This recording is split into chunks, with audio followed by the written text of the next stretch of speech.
नमस्कार बालमित्रांनो. अरे अरे अरे थांबा थांबा थांबा. मला माहिती आहे तुमच्या सगळ्यांनाच अभ्यासाची खूप घाई आहे. लवकर लवकर अभ्यास करून तुम्हाला परीक्षेमध्ये खूप छान गुण घ्यायचेत. हे तुमचा प्रामाणिक हेतू आहे, हे मला माहिती आहे. पण बालमित्रांनो, आपल्या शाळेमध्ये आता सांस्कृतिक कार्यक्रम सुरू झालेले आहेत. खेळ सुरू झालेले आहेत. मग तुम्ही त्या खेळामध्ये सहभागी होत आहात का? नाही? मग हे तुमचं चुकायलंय. मला हे आवडणार नाही. शाळेमध्ये तुम्ही सगळ्यांनी प्रत्येक खेळामध्ये सहभाग नोंदवा. जे वैयक्तिक खेळ आहेत त्यामध्ये तर नोंदवा. जसं धावणे, लांब उडी, त्याचप्रमाणे सांघिक खेळ, कबड्डी, खो खो.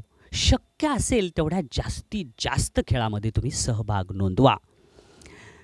आणि लक्षात घ्या, तुम्ही वर्गात बसल्यावर जेवढं तुम्ही शिकतात त्याच्यापेक्षा कितीतरी पटीनं जास्त तुम्ही तुमच्या मित्रांसोबत मैदानामध्ये खूप जास्त शिकतात. एक विश्वास मनामध्ये येतो.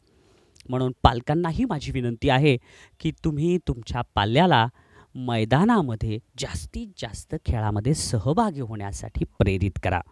हे क्षण पुन्हा येणार नाहीत, म्हणून आनंद घ्या. आणि आनंदी जर झालात तर मग तुमचा अभ्याससुद्धा आणखीन दुप्पट वेगानं होईल. धन्यवाद.